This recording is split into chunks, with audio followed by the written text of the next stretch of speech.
2 balls and a strike to count on Taylor. Reyes fires, swinging a drive, deep left field. It's his way back. Welcome up. Let's Taylor.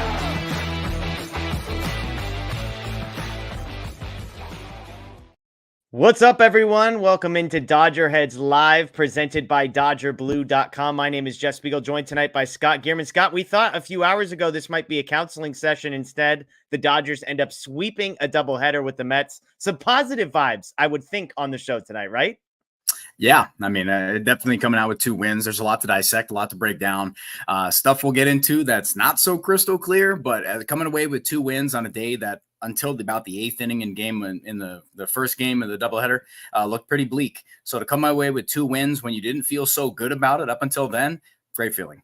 Yeah, Dodgers hold the Mets scoreless in, I believe it was 16 consecutive innings to close this one out. Glasnow gives up 2 hits. Both of those guys score on a 3rd inning Francisco Lindor home run, and then the Dodgers keep them shut out throughout, including the 10th inning, and then a 9-inning shutout in game number 2. There's lots to dissect. There's a Freddie Freeman kind of resurgence. Gavin Stone was fantastic. The Dodgers bullpen was fantastic.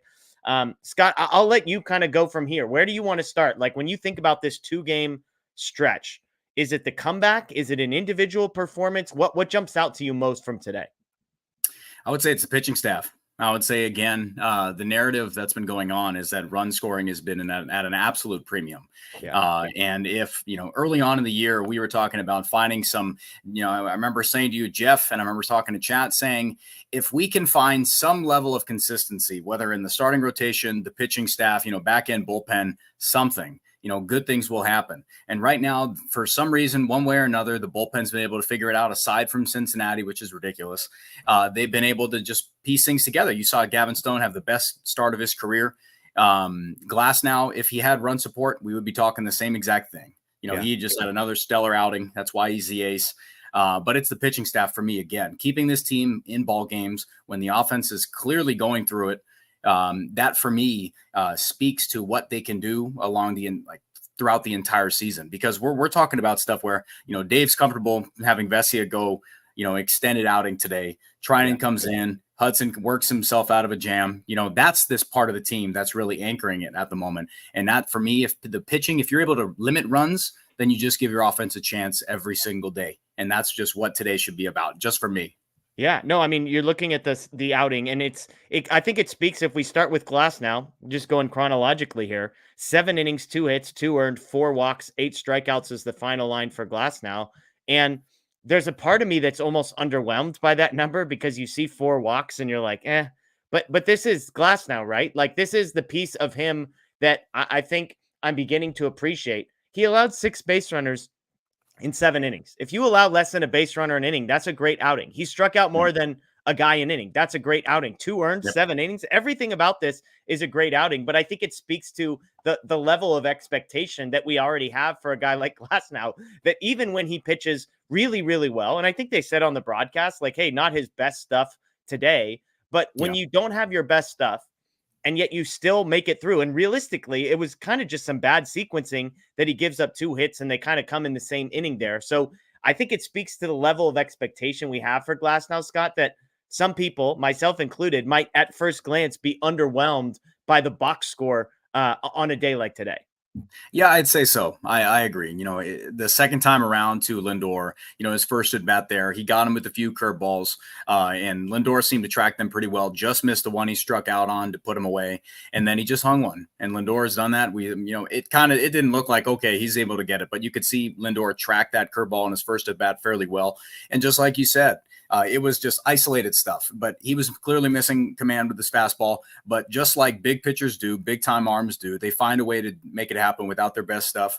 And exactly what we saw today. So 2 runs gives your offense a chance, right? Doesn't matter what you're at, doesn't matter who's in the lineup. They have a chance, bloop in a blast, make something happen. And just like, whatever we could do, make fun of the Mets, and the Mets will Met, and you put the ball in play, good things will happen. We'll get into it. We'll get into, what Dave called there, what the coaching staff called with CT3 at the end of the game, force Ottavino to come off, make a play. But clearly when the team is struggling, you do whatever you can to win a ball game. Still frustrating what happened, but they did whatever they had to win a ball game. Also, shout out to Jeff McNeil, man. for being just an absolute goofball. Nobody feels bad for you, dude. Mets Twitter just completely wants you off your team. Cry it up, throw the bat, do whatever you want. I've talked to a ton of Mets fans who said you should go golfing and never come back. So that's it. So I couldn't think of a better person to have not come through in a big spot than Jeff McNeil. And that's for those not paying attention. That was Jeff McNeil coming up in the 9th inning. Daniel Hudson loads the bases in the bottom of the 9th. Taylor pops out, McNeil pops out, can't come through. And Scott, tell the people why, as a Dodgers fan, there's maybe a little bit of ill will towards a guy like Jeff McNeil. Because last year, Freddie Freeman was, staring down the barrel of a batting title, and Jeff McNeil decides to just have a seat at the end of the game, final game, doesn't want to play through it, just takes a seat, gets the title. He can go away with the batting title and just decided not to play. Shout out to you, Jeff. Enjoy your no-handle bat. Cry it up. Your entire fan base wants you gone. We don't feel bad for you. Never come to LA. Shout out. There you go. Rant over for Scott, drops the mic. But yeah, back to pitching here, because I do want to talk about the offense, but you brought up pitching. So while we're on that subject, Michael Grove, a great inning for the Dodgers in the 8th. He ends up, Daniel Hudson, battles, I think is the nicest way we could put. He puts 3 guys on. He's got a 3-0 count. He was 1 pitch away from a shrimp, Scott, walking in a walk-off walk. Instead, he throws a strike. We've got the guy Tyrone Taylor over there who is just desperately praying for a walk. Eric Harris nailed this on the broadcast. 3-1, 3-0. He throws a borderline. It's definitely a strike, but it wasn't down the middle. 3-1.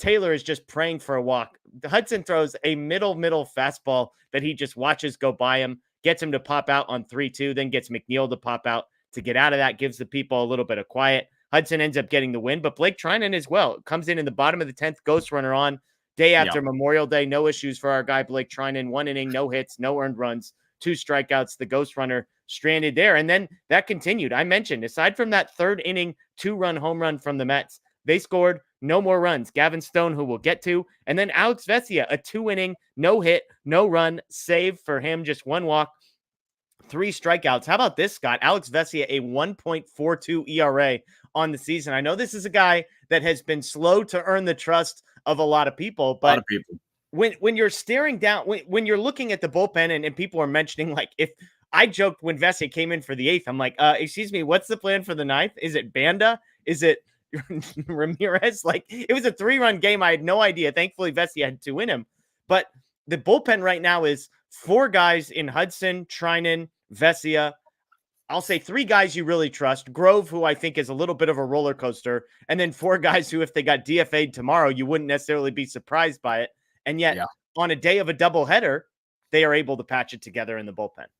Yeah, absolutely. I mean, the second game goes straight from Stone to Vesia. Yeah. I was just pulling it up. I was trying to find out when's the last time he pitched. Let's see, 24th. So, he's well rested. So he's definitely in line to do that. He can just pound the zone when he does. He's been terrific recently. I think, let's see here. Give me 1 sec on Vesia. I just had it. In May, he's got a sub-1 ERA. 10 innings pitched. So he's been on heater.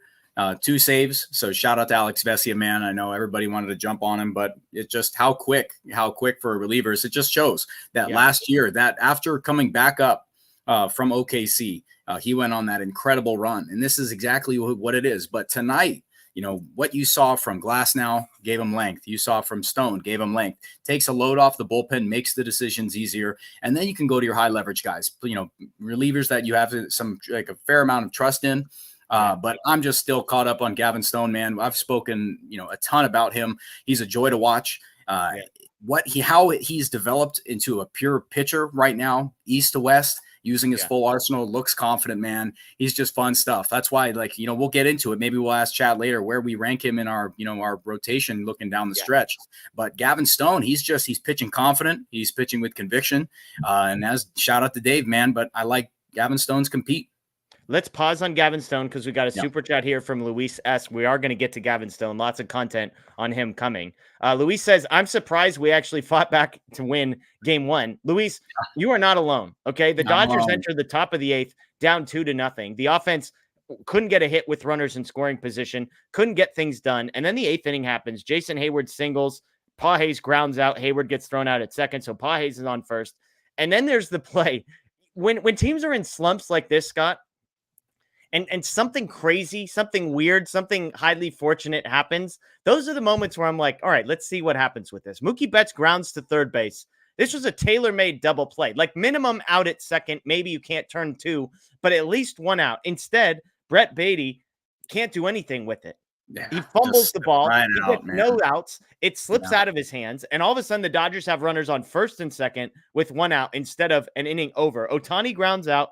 Betts is out at second. And then Freddie Freeman, professional hitter Freddie Freeman, slaps it through the left side and scores a run. And that moment was huge because, A, you've got Freddie Freeman, who we're going to talk about, getting an RBI single, which sort of launched him into a stretch of 4 or 5 at-bats where old Freddie Freeman popped back. But then the Dodgers, just a little bit of life. Will Smith strikes out. You think, okay, let's see how this one plays out. Well, in the top of the ninth, the Dodgers are able to convert again with a little bit more luck. Teoscar Hernandez, who for the most part today did not look good. Lots of ugly swing and miss from Teoscar.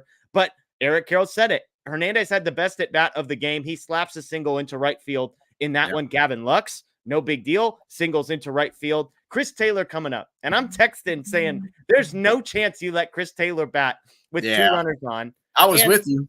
To Dave's credit, they didn't really let him bat. They bunted.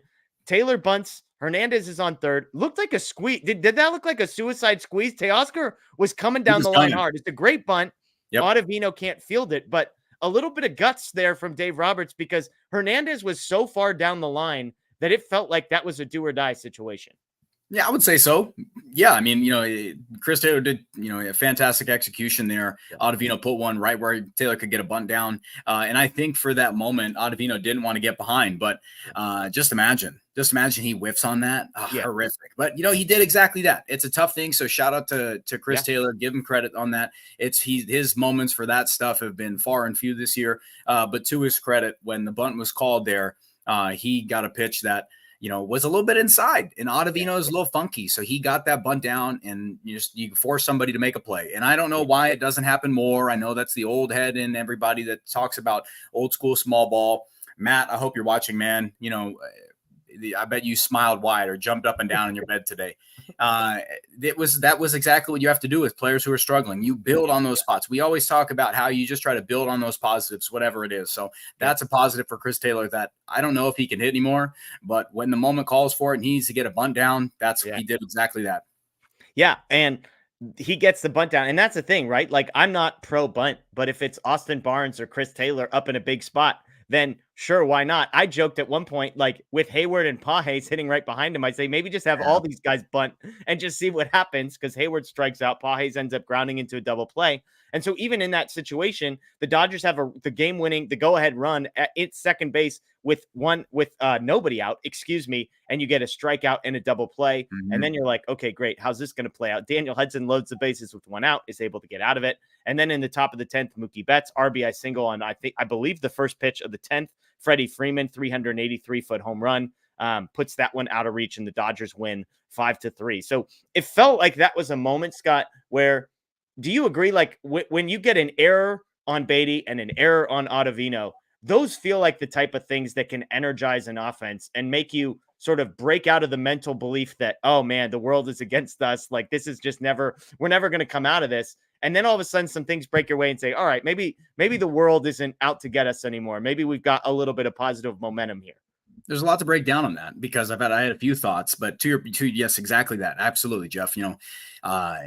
I know that in a lot of people in chat, everybody watching, Jeff, even you'll understand this, that this topic could go a long way, but I'll try to make it small and we'll expand later. But they have a lot of the same hitter profile in the bottom of the order, which is an issue. They have a lot of big whiff, at certain points, high slug guys, but not a lot of high walk guys. So that can be dangerous in and itself. So when you get in those spots and you have those bats back to back to back, you can see what's happening right now in prolonged slumps. You can, pitchers coming right out, attacking. So when you force them, when you kind of shock them a little bit, do something different in those spots. I know I saw somebody in chat saying that, a bunt, Mr. Classic bunts at critical points work, especially for those type of hitters. You cannot afford a strikeout there. You cannot afford Chris Taylor going up there and striking out. It just can't happen. You'll lose a ball game because after that, it's too much pressure. You're going up there, then you have to make a swing for guys with high K rates. But what we saw today, I want to get into Freddie Freeman, so bookmark me on Freddie. I have a couple things on that.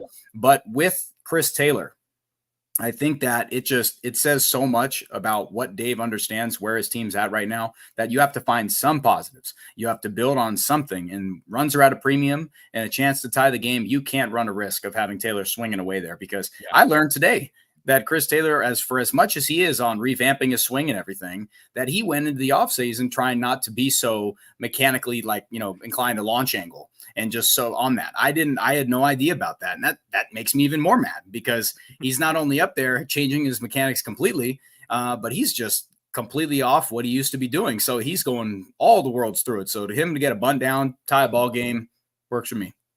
The single that was ruled a single, by the way, the bunt, he got credit for a single. That was not an error on Ottavino. Cool. And good news for Chris Taylor because his batting average now has a 1 in front of it, Scott. That started with a 0 at the beginning of that at bat. I believe he was down around 0.95. He gets a bunt single that the pitcher misplays, and he's back up to 110. So shout out to Chris Taylor on that. But again, kudos to the Dodgers. Let's talk Freddie Freeman because you brought him up. He gets 5 hits on the day. He had a home run in the first game. This is a guy that, I've kind of been shocked, if I'm being honest, Scott, by the way that I've heard people talking about Freddie Freeman over the last couple of weeks. And it's not I know guys go through slumps, but it felt like people wanted to be the first to put the dirt on Freddie Freeman because he was hitting 285 instead of 315. And maybe the slugging percentage wasn't where we wanted it to be. And yet it's we're in such a rush to put dirt on the guy, to be first, to be right on when a guy's career is over. And I just, it's bizarre to me. Freddie Freeman goes 2 for 3 in the second game after going 3 for 5 in the first game. I'm not going to say he's back after one day, but part of me is he never left. He wasn't hitting 110. He was hitting 285. Yeah. So for as patient of a hitter as Freddie Freeman is, I mean, but to what everybody's jumping on that he's, Freddie Freeman's Mr. Consistent. He's definitely been, he's had a troubling month.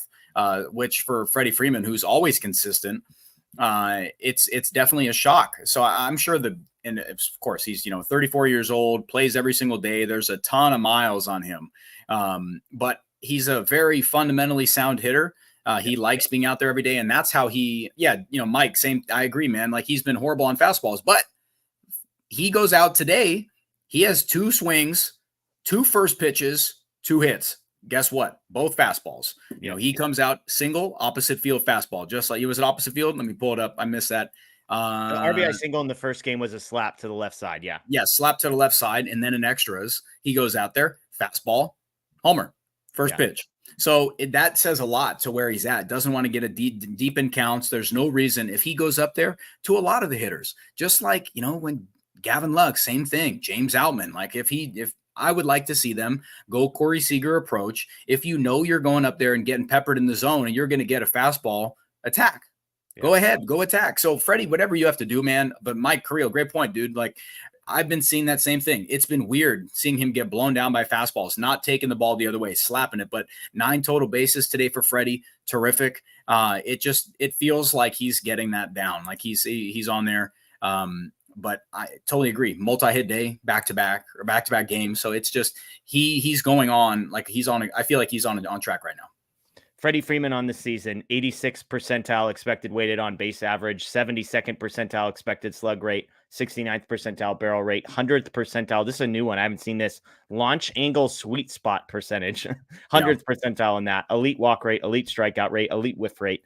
I just think this is a classic Freddie Freeman, and it's just sort of, I know he's 34 years old, but this is why I think patience at times can be a virtue. And obviously I'm exaggerating the way that people were talking about Freddie Freeman, but I've got people in my mentions. You can go search my mentions on Twitter that was quoting how old Freddie Freeman was and how he can't do X, Y, and Z because now he's 34. And then he has a huge day like today, hits a home run. And I love the point you made, Scott, off of fastballs as well. First pitch, just right away, just go out, just be aggressive. He's in a spot where, Ohtani's an incredibly aggressive hitter, but he can also be patient. Right behind him, Will Smith. I'm sure Freddie wants to get on base for Will Smith because he has the capability of being a complete hitter as well. Somebody has to be aggressive. You have to, like, at some point you just have to, you all can't be complacent. I think that Blake and I were on here and we were talking about, Mookie Betts at certain times. They pigeonhole themselves. They get into spots where it's just, they get so deep and they're so like on working counts and getting deep into counts that they're missing the best pitch of the at bat. And maybe I'm very pleased by Freddie going out and being aggressive. You're going to get a first pitch to hit. I would rather you go out and try to pepper a fastball first pitch in the zone and line out or, roll over than get into yourself a spot where you're just going up there and you have to battle and just keep slapping stuff away on pitchers' pitches. So I loved what I saw from Freddie today. And yeah, like when he's going the opposite way, that's when he's good. That's when Freddie Freeman's healthy. When he's, or locked in. He's healthy. That's when he's locked in. That he's going the other way, slapping stuff the other way, and he's able to turn on, I think, 97 in or half for a pump. And that's good signs. So I don't care how old he is. He's one of the most consistent players in the league. It's just that because he's so out there, there's a standard for him. And anytime you see a guy, just like when Justin Turner was at that point, getting blown down by high velocity, you have to take a step back and you have to say, whoa, what's going on here? Why is this happening for a bit? So that's, for me, that was a great sign for Freddie. Totally. And again, it may not be the people in the chat who are defending themselves that I'm arguing against. I got a tweet today that said Father Time is undefeated. Pop off. In response to what Freddie Freeman. Pop off, Jeff. Pop off, man. There we go. Let's talk Gavin Stone. He's the last guy that we haven't talked about, and not because he wasn't important. 7 innings, 3 hits, no earned, no walks, 7 strikeouts for Stone. I posted a tweet today that was actually before he went out for the 7th inning. The stretch that Gavin Stone is on is impressive. Let me go find it. Since April 26th, 39 innings pitched, 28 hits, 8 earned, 7 walks, 25 strikeouts. He's got an ERA under 1.9, a whip of around 0.9. He has gone 6 or more innings in 6 straight starts. You mentioned limiting hard contact. He was in the 87th percentile in average exit velocity and hard hit rate coming into this one. We can get to where he stands because that's a fun debate, and there was all sorts of engagement on that one on social media. But just what we saw today, and I feel like this is a theme with Stone on a day when they needed it, Scott. Like on a day when the first game of a doubleheader goes 10, you've only got 4, maybe 5 arms that you even remotely trust in your bullpen. You've already burned the 3 guys. You trust 3 of your top 4 most trusted guys. Dave Roberts is looking at Gavin Stone and saying, buddy, I need length today. And what do you know? He gives you 7 innings. Yeah, man. I mean, it's just, again, same thing we've seen from Gavin Stone. Trusting his stuff. His usage is terrific. His changeup's his number 1 pitch, but his usage across the board is he was so sinker heavy today. He's 40% sinkers. Yeah, I love it. Like, I love the type of pitcher he is. He's missing barrels. Like, he got at the career high in strikeouts today. That's a byproduct of him just being dotted spot on. Like at that time, like his last start, I think it might've been, I don't know if his last one or the, one prior, his changeup was held up a little bit and he was getting peppered, but that happens. You live and die. If you want to live and die by your best pitch, that's what you do. But he doesn't have to do that anymore. He's got 5 quality pitches that I would say he can go out there and toss. So he was sinker heavy today, 4-seam heavy today, working sliders, working cutters, change up when he needed, missing bats. He was adapting through each turn through the order. So this was really good. I was very happy to see Dave just let him roll. There was a spot where I was like, man, I swear if Dave, I'm going to yell at my TV. I haven't done it in a while, but I was going to yell if he took him out. But that was a good feel today. He had a command on the Mets lineup. For whatever people say about the Mets and how bad they can be, they do have veteran hitters in there that can, get on one. But Gavin Stone never let him. He had a handle. So it was really good to see. I'm very happy that he's comfortable throwing a slider, cutter, and change up when he needs to. But to what you said, it comes when you need it. And right now, starting pitching is exactly what's carrying this entire club. You mentioned the changeup. He threw 6 different pitches, according to Savant tonight. The changeup was his 5th most used pitch tonight. Crazy, right? He threw more sinkers, more fastballs, more sliders, and more cutters than he did changeups. Only threw 10 of them. He got 2 whiffs on 7 swings. He ends up with a 23% whiff rate, a 33% called strike and whiff rate combined. But it's just the mixing of pitches. I agree with you. When a guy throws 5 different pitches at least 10% of the time, you've got to honor it. And so when you've got to honor a changeup as well as a slider, as well as a cutter, and those pitches are all moving very differently, in addition to a fastball, that he's able to get up there 94, 95. He touched almost 96 miles an hour. The sinker touched almost 97 miles an hour. So when you've got to navigate all of that, I think that's what makes Gavin Stone so impressive. And Yeah. I think this is what is so interesting. And it's kind of like, I think was the optimistic view of Stone coming into the year wasn't that he was going to look like Bobby Miller, who just physically dominates you with 100 miles an hour and kind of looks the part, quote unquote.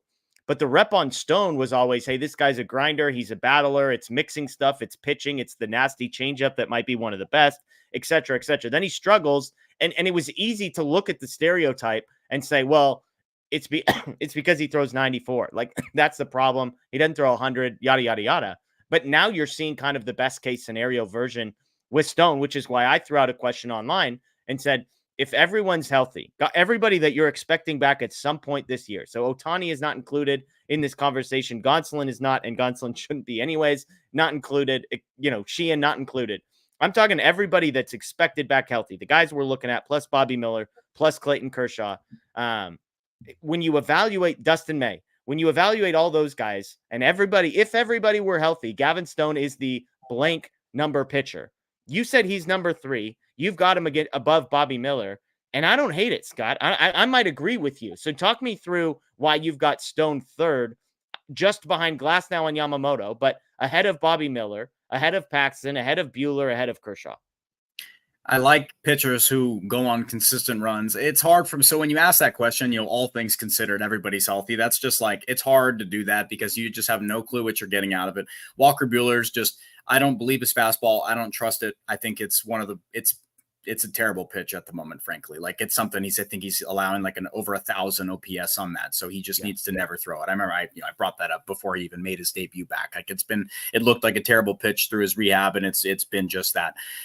So I kind of have Buehler out of that equation. I like when pitchers have consistency, and Gavin Stone's growth this year has been something that he's earned it. And, you're going to slot Glasnow, Yamamoto at the 1-2, and then Gavin Stone for me at the 3. It's barring what goes on with Bobby Miller.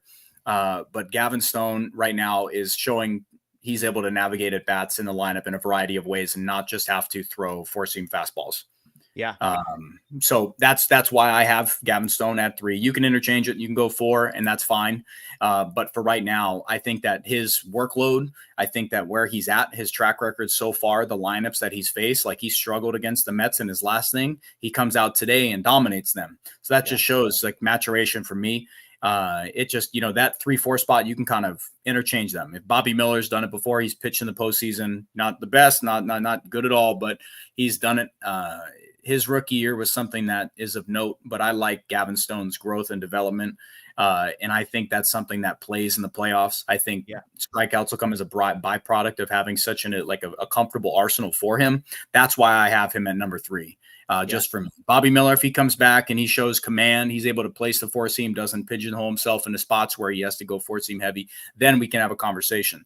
But with Kershaw, Buehler, Paxton, I don't like what I've seen from Buehler so far. Like, going into a thing, I think he can get, anybody could give up homers, but I don't know what we haven't seen Buehler yet enough. Kershaw, I don't really think he can come back and pitch at a high level. That's just me. I'll just say it. We have no idea. We have no idea. Go ahead, Jeff. I want to hear you talk to me about Clayton. 22. Give me. Well, it's just interesting. Chad Moriyama, I think, had a great tweet where he said, ideally, Gavin Stone is the 5th. And I think that's a well-worded tweet, because what he's saying is ideally, and that's not a knock on Stone. It's, my response was, ideally to me means that you're looking at Buehler, Kershaw, and Bobby Miller, and you're hoping that 2 of those guys are better than the version of Gavin Stone we've seen. It's not to say that you're expecting Gavin Stone to be way worse, but it's if Bobby Miller lives up to the expectation, that the potential that he has, then I think we would agree Bobby Miller's ceiling is far higher than Gavin Stone's ceiling, but I think his floor is actually lower than Gavin Stone's floor. I would argue you could make a similar case with a guy like Kershaw and with a guy like Buehler, just because of the experience and because they've been there before. But I think 3 through 6 is like a choose your own flavor, sort of a choose your own adventure kind of a thing. And I'm with you. Look, I've kind of long been pro Gavin Stone and maybe slow down a little bit on Bobby Miller, because for me, at Bobby Miller, and I don't think this is unfair, it's been a lot of projection.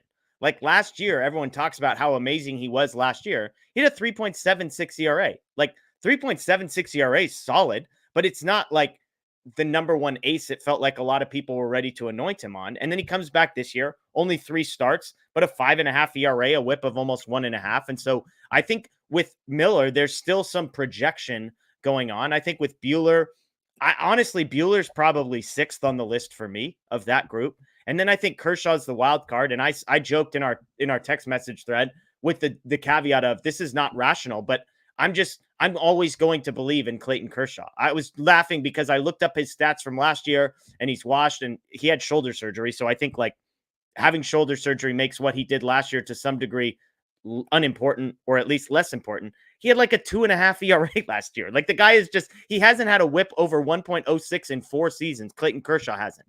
Of course, we've got to project and guess what the shoulder is going to be like, which is why if you put him 5th on this list, I'm not going to argue with you behind Miller and behind Stone, because I think it's more of a sure thing in those guys, even if I think Kershaw has it in him to be better. And so I'm actually with you. Like I don't need to be convinced very hard to have Stone ahead of Miller. And then I believe you said you had Buehler 5th and Kershaw 6th, right? Yeah, until we see more or like anything, like we have no clue. Like Kershaw's stuff was so diminished at the end of the year. There was a point like have a spot where you're like, yeah, this, he's an older arm, tons of miles, tons of, usage. And at a spot where we say, holy crap, his stuff dropped off. Like his velocity went down. Like he, experienced that little blip at the end of the year and just continued to pitch. And it was peculiar to me. It's just a spot where if I get in a playoff start, am I going to be like, are we doing the same thing again coming off surgery? Like, is this somebody that I can trust just because he can grind through a thing when you just don't have to do it? Like we've seen, we have a, young right-hander who has an entire arsenal ready to go. He's pitched confidently all year, but we're going to go with Clayton Kershaw because, he's earned it throughout his career. We're just going to let it fly. I'm hard pressed to do that. It's just a position where I don't feel like they're in anymore. Last year, they had to do it because they just completely lacked the arm. So I think we're in a complete 180 situation where you have 2 aces at the front. And sure, if you get yourself in a 7-game series where it's like, you're up 3-0, you want to close it out game 4, go ahead. And I know that's just kind of where it's at, but I don't see Clayton Kershaw coming back to a point where we're like, his stuff is to a point where you can bump off, possibly 2, maybe 3 arms, even Buehler, to a point where saying, yeah, Clayton Kershaw is better than what they can provide in a very small, like a very heightened environment, just because he's done in the past. I don't think his stuff can get there because, it's a tough surgery he's coming off, especially for somebody in his career where he contemplated retirement. So that's just tough for me. I know we all want to believe he'll come back, and I'm with you, man. I'm totally with you. Like, if he has the opportunity to make a start like that, I just don't feel like they're in a position where they have to force him or force that type of start just because. Yeah. And it's interesting because on the flip side, you're either going with the veteran guy who you don't know exactly what, obviously he will have given you some evidence as to where he's at, but then you're fighting sort of the postseason demons with Kershaw versus a guy in Stone who would be making his first career postseason start, or Bobby Miller, who would be making his second career postseason appearance. And his first one was awful. 1 2/3, 16 ERA. So that's the tricky part here is we can put down the Kershaw playoff demons and point those out and say, do we really want to go down that road? But I think you can equally look at the other side and say, are we really going to hand Gavin Stone, a guy who's never pitched in a postseason game, who's a rookie? We're going to give him that opportunity, or Bobby Miller, who struggled last year when we gave him that opportunity. And so I just think that's what makes this fun. I don't think there's a wrong answer. You could convince me of any, because then you've got Buehler, who's the opposite, right? Like maybe you believe in Buehler the least out of all those guys, but if you want to talk about postseason performance and a guy who the moment's not going to be too big for him, like that's Buehler's deal. So I think that's what makes it so fun is, do you want to trust one of the 2 rookies who haven't proven anything in the postseason? Do you want to trust arguably the greatest pitcher of all time who has a bad postseason record, or the guy who is maybe the most diminished version of himself and yet has the postseason track record behind him? I just think that's what makes debates and arguments and conversations like this so fun. I think that type of, I agree, sure. Yeah. But I think that type of stuff, when you have arms who have a much higher ceiling, just because based on stuff, I really do. And that's why like arms like Brandon Pfaadt, like last year, the Diamondbacks really leaned on him. He went on a run and he was terrific. And we got it shoved down our throats recently, just like that. If there's young arms ready to go and he's done everything in Gavin Stone asked of him, and he's had success, and he's doing it currently, and he's done nothing but get better. I think he's earned that. I think we get to a point where, barring anything else, yeah, he's earned that. And I think that's what you have to do, regardless if Clayton Kershaw is healthy. I think that Gavin Stone if we continue this run, hell yeah, man. I'm in. Like, give him an opportunity to pitch in the postseason. This is a time where you build these young arms up to a point where you're able to provide them with those opportunities. And I think this is the time where he's doing everything asked of him. And if he's in a spot, you slot him in and you let it roll. And if we get to that 7-game spot and Clayton Kershaw is on the roster, then you do it then. But I think that Gavin Stone has earned the right to be in a conversation for it. He's been a terrific arm. And I don't think anything, just because we have too many arms on the roster, it's going to be like, yeah, but Clayton Kershaw's here and he's going to pitch just because. I don't think he gets to a point where I'm saying that he's a better option than Gavin Stone. And I don't think that's does the lack of strikeout worry you with Stone? Because I think that's like, if you're poking holes in Gavin Stone, which none of us are really interested in doing. But I think if we're being critical and sort of picking up every stone, no pun intended, that exists to see what's underneath them, 15th percentile in strikeout rate, 43rd percentile in whiff rate. People tend to say, hey, velocity plays up in the postseason, swing and miss plays up in the postseason. And that's kind of the one area of his game that he doesn't have. So does that, I clearly it doesn't worry you. So talk me through that piece. Cause look, and I'm not saying Kershaw hasn't been a strikeout pitcher. Walker Buehler in the state he's in is not much of a strikeout pitcher. So it's not like these other guys can make that case, but what would you say to somebody who brings at you, hey, my concern with Stone is, playing to contact doesn't really work in the postseason? I mean, results matter. I think results matter. Definitely. Lack of hard contact matters. That's what I would say to them. I would look at his usage, look at his game to game. That when you deal with a guy who doesn't have big time strikeout stuff, that's more of sequencing and pitching. And that's why today's start was really like that for me. He didn't have to lean on his biggest pitches. He was throwing fastballs, filling up the zone. And that's in October when you get to those things where you can't get yourselves into spots where you pitch yourself into obvious, pitch opportunities. And my camera's a little bit dark here. Let me put this on. But I feel like he's getting to a point where we can start talking about now he's comfortable pitching backwards, attacking, going from there. He doesn't have to be so changeup heavy where it's his most comfortable pitch to throw. And we're talking about a sinker. Yeah. Where that was a pitch he just developed and it's his number one pitch today. So I think that's what I would say to somebody. I really would do that. It's hard to get strikeouts when you're not a big strikeout guy, but that's why when he's missing barrels, that's where I'm really leaning on. And what do you want me to tell you? I think results matter. You don't see, Shota Imanaga doesn't have the highest K/9, but he's going out here and just filling up the zone, dotting, and he's putting hitters in a really bad spot. Yeah. No, I'm with you. And I think you're going to be able to poke holes in all of these guys and all of these players. And we've talked on this show before that the ability to limit hard contact, I think, is the one piece. Like when you get into all of the sabermetric stuff, swing and miss is super significant. Like whiff rate, strikeout rate, those are like severely important.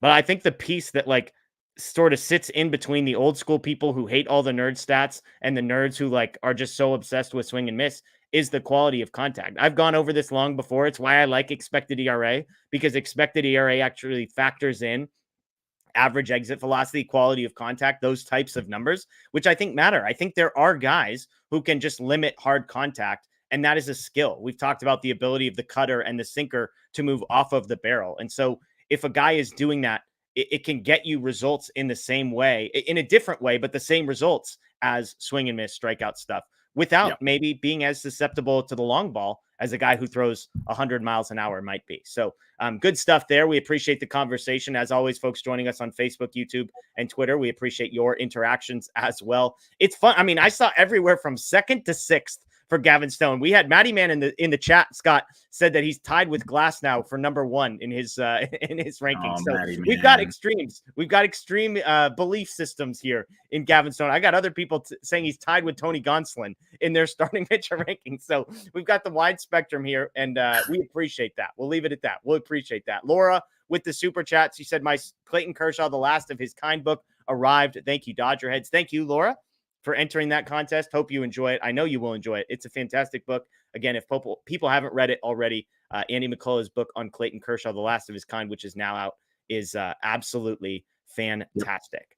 Let's take a pause right here before we do some injury updates, before we take some questions, and let's give a shout out to our newest sponsor and supporter. That is SoRareMLB.com. If you have heard us talking about So Rare MLB and haven't joined, please do. It is a fantasy baseball-esque game with officially licensed digital playing cards. You draft a team of 10 players and then accumulate more and more cards as you go, putting together a 7-person lineup week after week, entering competitions Monday through Thursday, and then again on Friday through Sunday. So Rare MLB. There is a link below for you to sign up. I'm looking up my team. Blake Williams and I are both very into this. I've got buddies that are very into it, and it's a lot of fun. I like the short competitions, 4 days or 3 days. And I'm going to be honest, I'm in the top 1,000 again. So you enter, I'm in a competition with 10,000 other people. I'm currently 842nd. Tyler Glass now, 28 points for me today. So shout out to him. Ohtani, though, 0 points. We need Ohtani. We need to get him going. That day off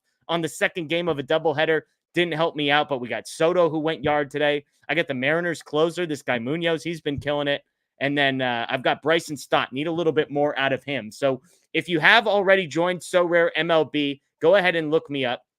My name is The Janitor. You can find me. You can add friends. So go ahead, look me up. I think Blake is like the Jedi or something like that. So I will, if he's in the chat, he can link his name, but find us. You can add people, be friends, track other people's results, that kind of thing. So again, shout out to So Rare MLB. They are our newest sponsor and supporter, and we greatly appreciate them. If you haven't already, it's totally free to play. Go ahead in the description below, click the link, join, enter the competition that's going to be starting on Friday. And we would love to be playing with you on that one. Let's get to some injury updates here, Scott, as we transition out of this one. Some big injury updates for the Dodgers. Bobby Miller, Evan Phillips, Max Muncy, and Shohei Ohtani. Let's start with Bobby Miller. Made his first rehab appearance on Sunday. 3 innings from him, and he gets through 3 innings, same as a simulated game. It's encouraging that things are progressing. The fact that he did a simulated game and now moved to his first start. What did you like about the sort of the reports coming out of that start? I believe he was at Rancho Cucamonga. Is that right? Bobby? Yeah. I believe so. Quakes? Yeah, no, he's with the Quakes. Yeah, he's with the Quakes. Yeah, so I like that. It's good that he's getting some, not such a large, workload, but he's building up. We're getting to a spot where we can really consider it. But all things considered, we avoided big injury with Bobby, so I'm liking that. They feel comfortable enough to allow him to have that.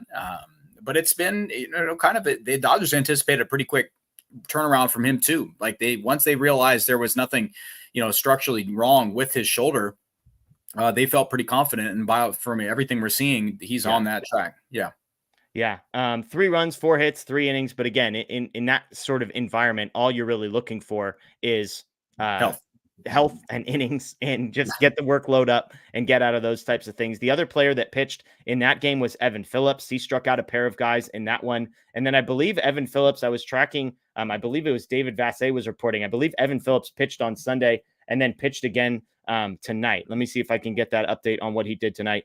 Yes, fastball up around 95, 96. So we talked about a Dodger bullpen where half these guys could get DFA'd at any moment. Nice to hear that Evan Phillips probably, maybe if this is his second appearance, so we could have him back by the end of the week, I would think.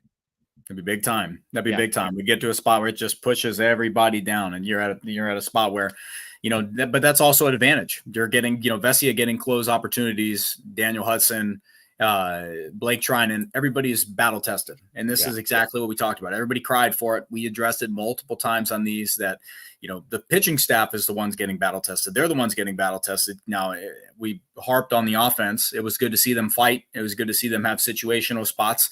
It's just stuff that when there's blowout games, you don't get these opportunities. But when times are tough and pitching gets thin, you saw the bullpen. We have seen the bullpen step up. But it's also nice when you get depth from your starting rotation, and then you can make it real easy on them. You get 2 pitchers coming in right after, go 7 innings, maybe 8, 9, and then you just have to deal with 2 bullpen. And then you get everybody, continuously rested. Just like tonight, Vesia is in a rhythm. He's able to go 2 times through, 2 up, get a little up, down in there, close out that ball game, and keep it right there. So it's just more about having battle-tested pitchers out there. And that's where the veteran experience comes in, Trinan, Hudson, Phillips, and Vesia out there, doing his thing. It's just good. It's good to see Vesia go on a run, but it's tough when you have, a number of arms out. Joe Kelly, Bruzdar, Brazier. We don't know what we're getting from him, and Evan Phillips, when he comes back, it just pushes the line. What's nice is when you think about Evan Phillips and the group that they have. Yeah. I think you could make a pretty compelling case, Scott, that between Phillips, Treinen, Hudson, and Vesia, those aren't just like 4 guys you trust. Those are like high-end, back end of the bullpen guys, the way that we've seen them pitching. Obviously, Hudson, a little bit of a bump in the road today. But, I mean, that's the thing with the Dodgers bullpen is it's like, again, you could kind of tell whatever story you want. You could look at those 4 and say, how many teams in Major League Baseball have 4 arms that you trust more than those 4 guys as a unit? And I would say the answer is probably not very many.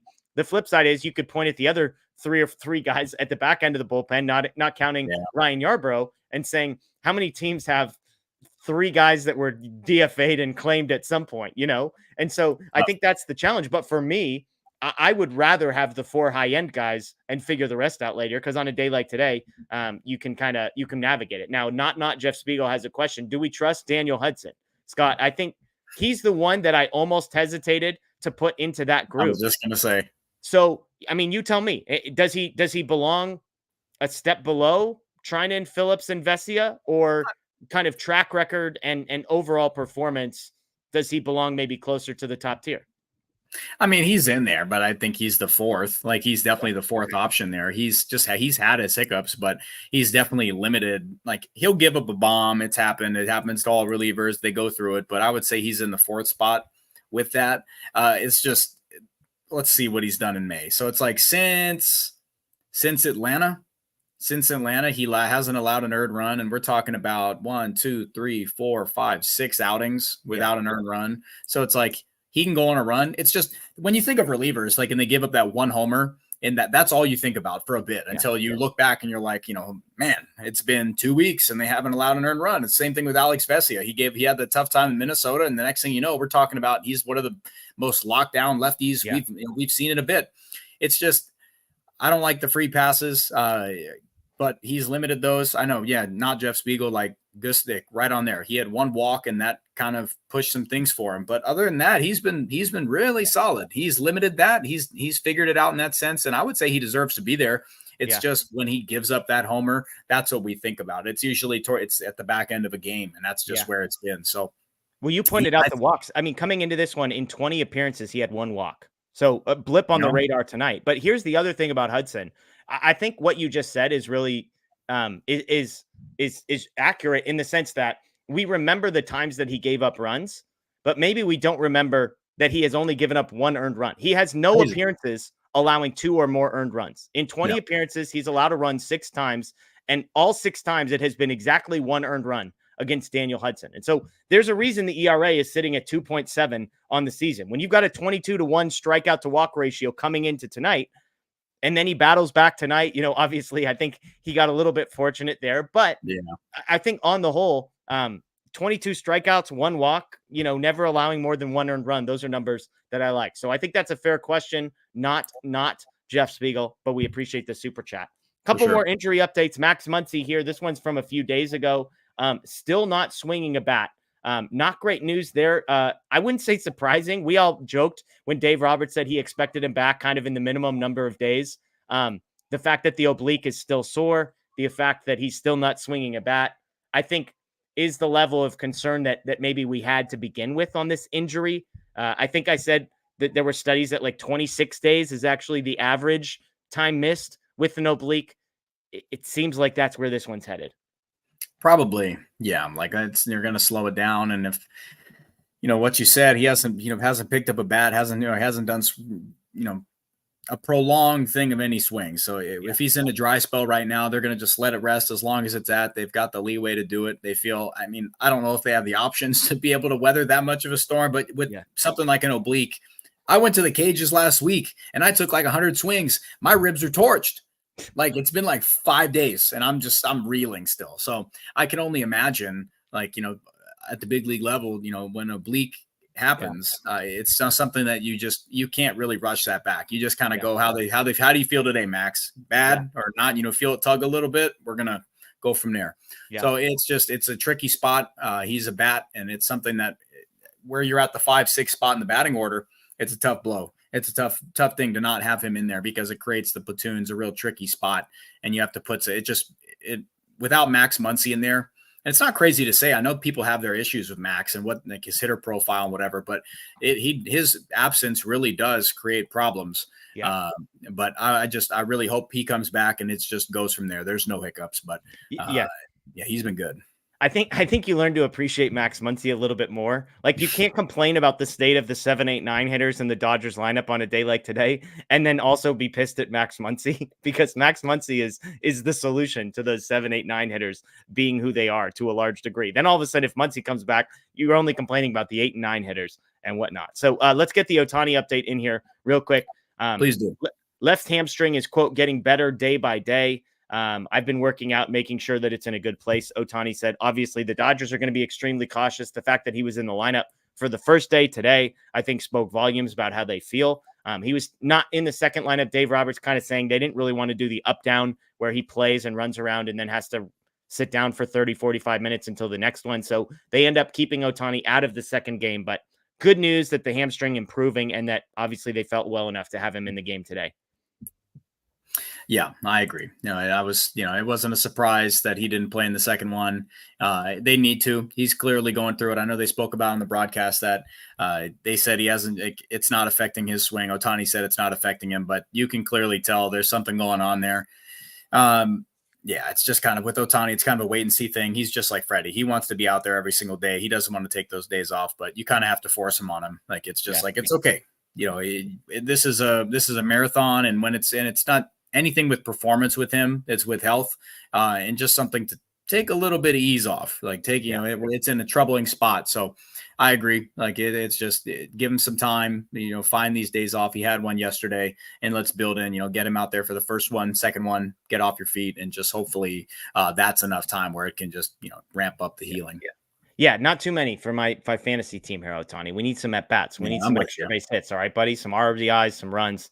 Please. Let's get to some questions here. We'll take some of these from the chat as we close this one out. Again, thank you to everybody joining us live. We got over 700 people in here on Facebook, Twitter, YouTube. We appreciate you, those listening after the fact on Apple, Spotify, and Google. Thank you as well. J.O. wants to know, can we DFA Eliezer Hernandez and Yohan Ramirez? They are the worst. They could. Clearly they think they're better options than whoever else is down there on the 40-man roster. So I think, to me, Scott, this doesn't speak as much to like what they think about Hernandez and Ramirez as much as just like, who's the alternative? That's the question I always ask when it's like, this guy sucks. It's like, okay, like, who do you want them to bring up to replace these guys, I guess is my question. I mean, like, it's just these are the guys, like, Joe Punk, thanks for the question, man. But it's like, these are the guys that Yohan, like, that's somebody they could DFA and not think anything about. Like, yeah, it's a business. It's not being mean or anything, but somebody said the pool is very shallow. Yeah, I agree that these are the arms that you have to bring up, or you have to have in some sense, just to bridge a gap, just to fill innings. That's just what you do sometimes. Somebody's going to go up there and wear it. Somebody's going to go up there and just eat innings. Yeah. And Yohan Ramirez is somebody that I wouldn't be surprised out of the organization pretty soon. So that's just how you need these type of guys there. It's just been it's been crazy. Like I honestly couldn't like look at the roster and you're like, who the hell are these guys? Like, where are they coming from? So it definitely feels like these are the most random we've seen in some time. But if anybody questions why they're here, it's just because they need innings. It's not because they value them in big spots. It's just, getting Fire Eyes and more run down in AAA and keeping that hot and going from there. I think that's more so where they're headed. Yeah, and keep in mind, they've got guys like Fire Eyes and Vanasco Varland down in the minors, but when a guy gets sent down, a pitcher has to stay there for 15 days unless there's an injury. And so it isn't necessarily a reflection of who they think is better long-term as much as they probably needed a reliever a week ago. And so Fire Eyes gets sent down because he had pitched a couple times in the 3 previous days, and now they can't bring him back up for a couple of weeks. So keep that in mind. But again, we appreciate the question. And again, I think it's a helpful thing to just ask ourselves, like, what are the alternatives when people, we're going to talk about the bottom of the lineup here in a second. And it's like, they called up Pages. They called up Vargas. Like, they called up these guys that were supposed to be solutions, and Pages has for the most part been pretty good. But sometimes the next guy up isn't automatically better than the guy who was there. Michael wants to know, he said, these prospects are growing gray hairs down in the minors. You got to stop hoarding prospects and actually get something for these. Why is there such hesitancy to get good value for them? So just big picture here. Why do you think the Dodgers have been slow to, I'm not going to guess who Michael is saying here. If I were to sort of think in my own mind, it'd be a guy like Landon Knack, who maybe there's value in him. Obviously he's pitched well for the Dodgers, but he's not like long term. We're talking about all the pitchers they have ahead of him. Why do you think the Dodgers are hesitant to move off of prospects, Scott, in exchange for guys that might be able to help, say, the bottom of the lineup? Opportunity, it's a tricky question, just because, I mean, there are some conversations about Andrew Friedman and his ability to develop offensive players. That's something I've had this conversation a lot recently, because if you look back at Andrew Friedman, the only thing he's done is develop. The question, by the way. It says it's been 5 years since he drafted and developed a good position player prospect. Sure. Yeah. That's oh my God. I'm kind of shocked by that. Yes. He's only developed Will Smith. That's it. Offensively, that is the only position player here now that Andrew Friedman has drafted and developed. That's all. And that's everything else is pitching. So Andrew Friedman clearly has an issue drafting and developing position players. Ned Colletti was the king. He was the GOAT. Like, what everybody wants to say, Ned Colletti was the absolute dynamo in drafting and developing position players. And Andrew Friedman reaped the benefits of a Ned Colletti absolute masterclass of drafting and developing offensive players. So the Dodgers need that. So I don't care what they have to do. And it says a lot for, what about Michael Bush, Gavin Lux, these guys who have come up, James Outman. Like, Outman's a different guy. He wasn't meant to be an offense. He didn't come up as an offensive guy, but there's clearly like an issue drafting and developing offensive players, and they sorely need one. Like, they really do. Like, that's just for me to turn my tune on Andrew Friedman. I need him to have someone and just absolutely strike gold. Somebody that comes up for whatever, like, get someone to come up through your organization, through your minor league system, and stick in the organization, like on the big league roster as a young player. They need a blue chipper. And right now, Friedman's had one. So it just bugs me on that. So are we specifically talking drafting? International free agency doesn't count? I don't. That's a crapshoot. I think that's just like that's whatever. I'm talking about, like, draft someone out of who do you have? Well, who offensive? Pages was an IFA. I mean, whatever. Like, I need someone who's like coming up as like a blue chip guy. I don't consider. You don't think Pages was a blue chip guy? He was a top 50, top 100 type prospect. I'm good. I want someone, I need someone that's coming through just absolutely storming. I don't think, I just, you could say, if you want to tell me that, like, sure, international free agency, whatever. I'm going to stick strictly just through the draft and then go from there. But that's an area that I really need to see Andrew Friedman, pick up and turn that on him. But if you look through the organization, their top prospects, a solid ass, like 90% majority is all pitching. So, to the question there, Mike and like, they do need to do something. I definitely do think that they could deal from that pitching, but we've seen it for a few years. They're very reluctant to do that. Diego Cartaya, they missed the mark. Either it was because they didn't think they were going to re-sign Will Smith, or the deal for Cartaya just wasn't out there.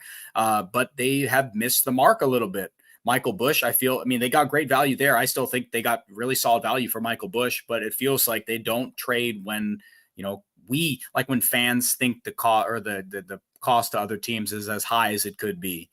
So I think that might just be our perception. Our rankings are different from what they see, but there definitely is a divide in how Andrew Friedman views position players to pitchers. And he's just stockpiled with pitchers, but for position guys, you look in the minor league system right now and you're like, who do you bring up? Like, who else? That's why it's when the conversation of, guys are struggling, who are you going to send down or who are you going to call up? There's just, who do you want? There's nobody there. So like a call up like Miguel Vargas wasn't because they're like, they're going to give you everyday run. You have to come up to the big league roster, and it's just to raise the floor of the bench because there's just nothing left for you to do in AAA. It's just about, you're a floor raiser. It's not because they just regard you so highly. They think you're going to just blaze your way through it into the starting lineup. So it's a tricky topic. It's something that we could definitely do, talk more on. I might do that with Blake if you want to do something, but it's definitely something that we can dive in and really analyze, like why is there such a divide within this organization with like position player prospects, pitchers, and like what's gone on there. But clearly there's been some issue in the organization for some years. Yeah, I mean, my pushback would be when you're drafting in the late 20s every single year, which Freeman has. Like, I think the expectation of what you're going to get from that spot is tougher, and they've clearly just prioritized pitching. I think it's unfair to exclude all international free agents as well, because that's development happens in both of those places. And so if the issue is like drafting and develop, I think signing and developing should fall into the same bucket. And I think they have traded some of these guys away, like Michael Busch. Miguel Vargas, was a guy that you were really high on, and then I was really high on, and he didn't pan out necessarily, and maybe he will come back and pan out. That's my point. What's that? It's all my point. Why do they not? Why are they not? Why? Like, what's the deal? Like, I know that they like to it's easier just to that's sign. what happens to prospects across the league. Like, that's fine. A top 100 prospect isn't a guarantee. I don't think that's unique to the Dodgers. I just think that it's been, for an organization like the Dodgers, it's been far too long for them to have like a position player make their way to the big league roster and stick. And Gavin Lux doesn't count. He can't fool me. He's a magician. Like that's not happening. Like I'm Andy Pages, like until I see him go on an extended run, like I need to see that before I flip my tune into Freeman about their ability to draft and develop, position player prospects. And Michael Busch doesn't count for you. I mean, they clearly didn't, think highly enough of him to hold off everything or give him the same run that they gave Miguel Vargas or James Outman or Andy Pages. They clearly didn't think that or find a spot for him. They could have, but they didn't. Yeah. I'm just saying if he goes up and succeeds somewhere else, I don't think that doesn't count then. Because I mean, his problem with he's playing a position. He's playing a position he couldn't play in LA. You just don't trade good players. Like if you don't, I just don't think that's the thing. Just because I think they didn't think. What would you have done with Michael Busch? I mean, he can't play first base and he can't play DH. So what would you have done with him? I can't. I'm not breaking it down. I'm just saying it. Well, you said don't trade good players. Like what would you have done? They wouldn't have traded him if they felt strongly enough about him, and they didn't. Yeah, I think he couldn't play DH. He couldn't play first base, so they needed to trade him there. So I think I don't think it's a totally off base, but I just think. Maybe how successful they've been with pitching makes us jaded with how we evaluate position player stuff would be an idea. Let's get to a couple more questions. Jason here, bullpen or bottom of the order, which will hold this team back from postseason success more? Bottom of the order, not close. It's like a mile. It's like 10 miles in between. It is the amount of space between here and Saturn. That's where it's at. It's just bad. So I think that the bottom of the order just needs to find something. I've said before that I think they need to find an everyday outfielder and go from there. They need to find at least one. And if you want to deal with one platoon, sure. Teoscar Hernandez, another everyday person, and then you have just one platoon. But all things considered, I really think that it's the 6 through 9 spot in the order. And then we go from there. But Max Muncy remedies something else, and then that problem becomes smaller. But it's just smashing Chris Taylor, Andy Pages, Gavin Lux, Jason Hayward all together is a really tough place to be. And once you put Max Muncy back in there, that lessens one more spot. It's just, you have to, I think for me, the bottom of the order is such a big deal. They have way too many of the same batter profile and having this, like I said, a high strikeout, high slug potential and low whiff rate is something like a profile for elite hitters. And when you're not an elite hitter and you're not getting that slug, all you're doing is striking out and not walking. And if you're not an elite hitter, that's what we're seeing right now. And that's why there's such a black hole. Like Kike Hernandez, Chris Taylor, Hayward at times, Pages, same exact thing. Not walking, not slugging, striking out a ton. And it's just way too many of the same hitter profile. And they need to flip that somewhere.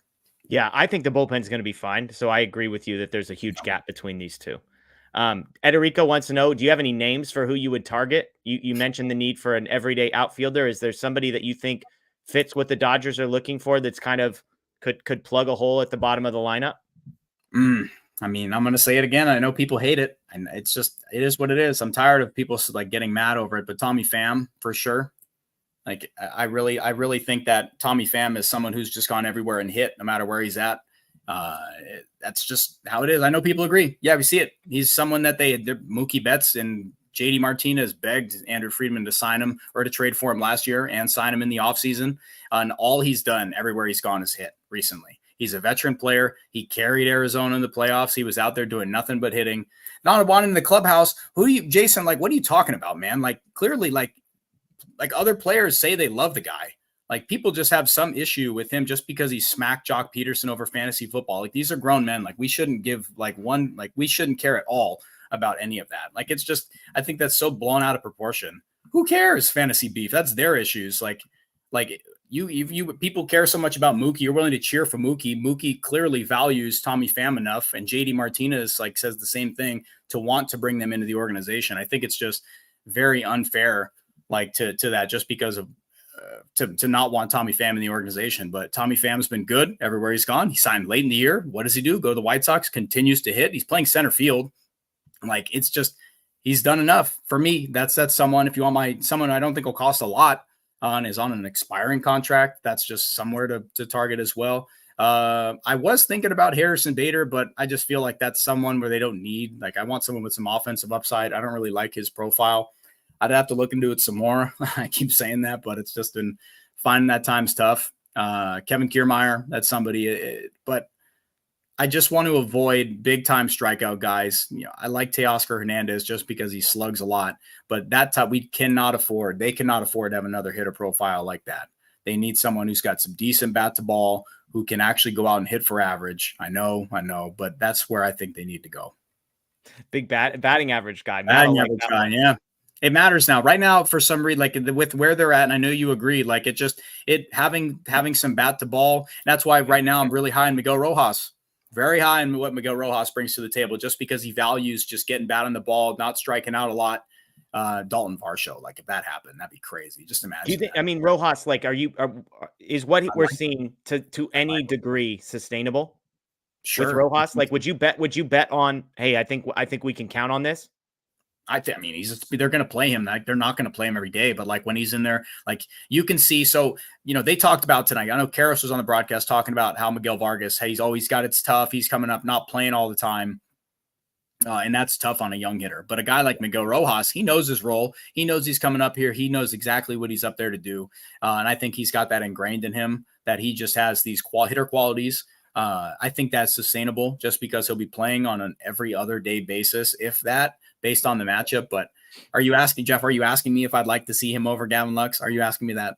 No, I'm just asking. I was just asking if, like, we know Rojas has been good, but yeah. I just am curious, like, whether or not you think any degree, like, there's a huge gap between what Rojas is doing this year and what he has done basically every year of his career for the last 3 or 4, at least, as far as offensive production, weighted runs created plus. So I'm just asking, like, how close to what we're seeing now is sustainable? Because if he goes back to what he was, then, like, nobody wants to see that anywhere near the batter's box on a team that has real aspirations.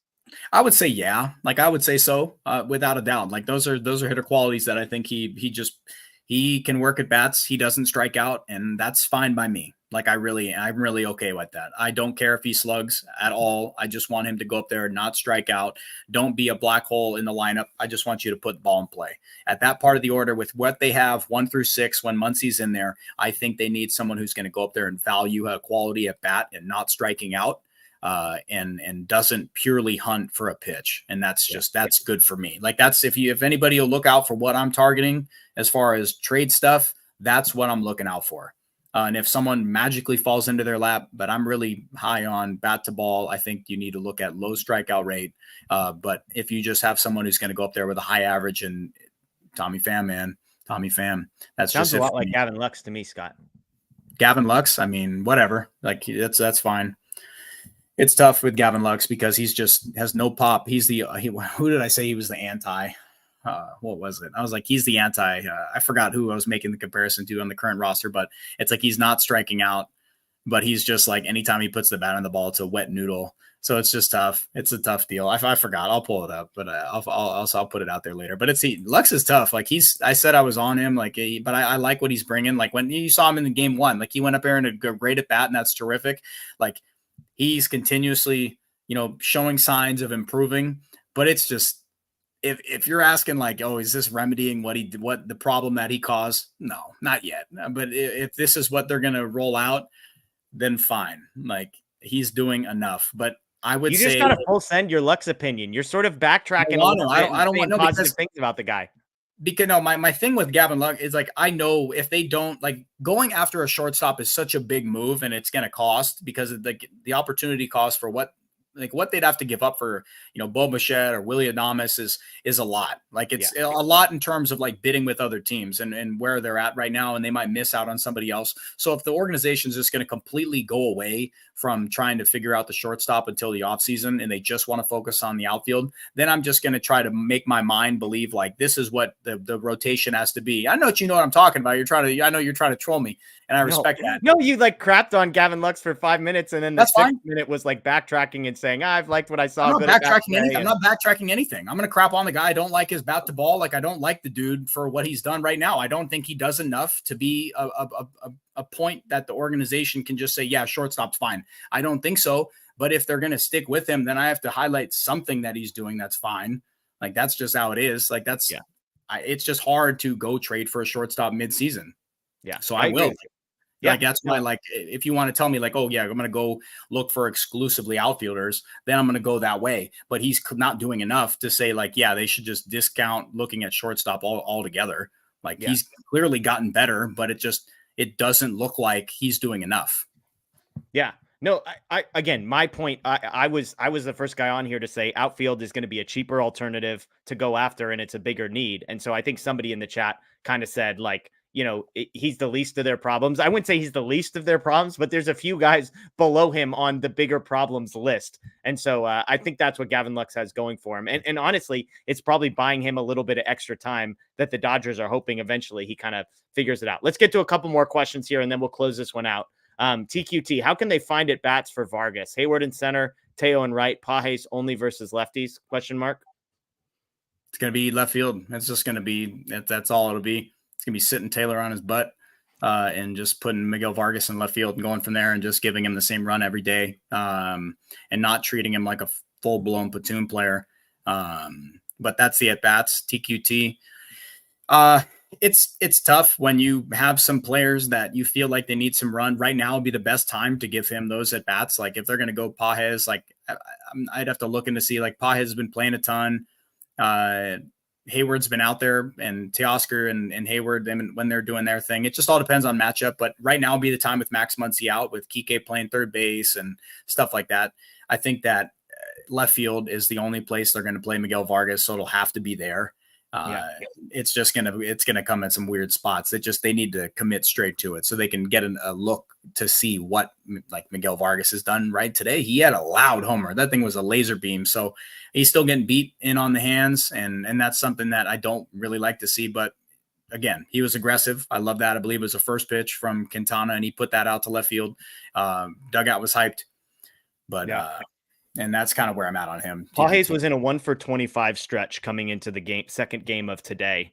Goes 2 for 4 in that one. I mean, like, would you be giving, because I think Hayward, like, it's the platoon thing. So Vargas is a righty. Hayward's going to bat against righties, and I think it's fair to say maybe that's a bad idea.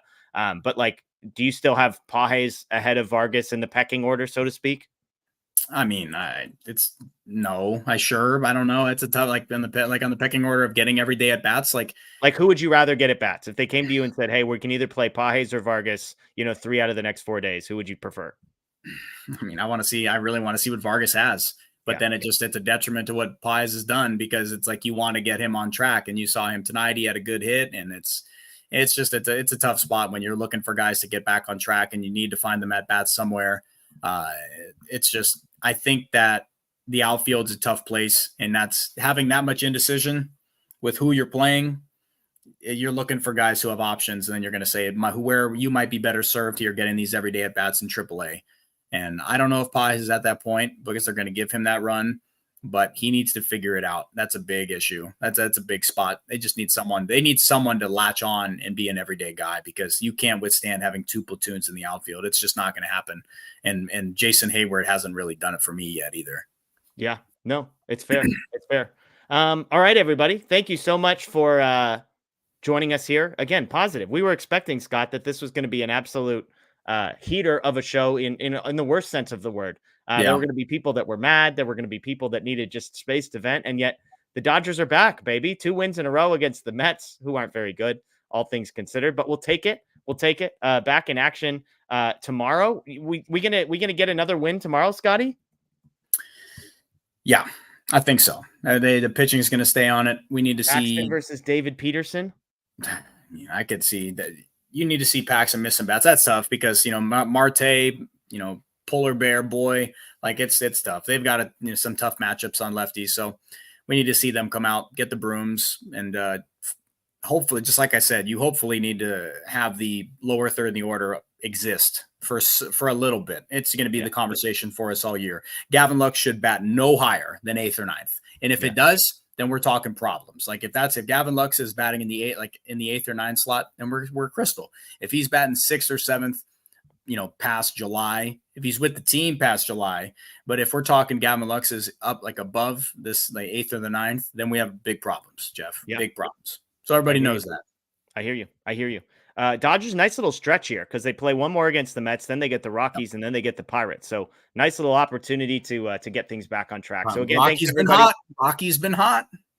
There you go. Still not worried about the Rockies. Going to be honest, Scott. They can be as hot as they want to. They're still the Rockies as far as I'm concerned. Although I can't remember. Are we going to Coors Field? Because if we're going to Coors Field, then nothing good ever happens in Coors Field. So maybe I need to be a little bit more worried about that. No, we're at home. We're at home. Dodgers Stadium. So we're Gucci there. So that's Scott Geirman. I'm Jeff Spiegel. Again, thank you to So Rare MLB for sponsoring, supporting the show. Again, you can check us out on podcast, Apple, Spotify, and Google. Of course, subscribe, ring the notification bell right here. On YouTube, check out DodgerBlue.com for the recap and all the latest. That is Scott. I am Jeff. Enjoy the rest of your night. As always, go Dodgers.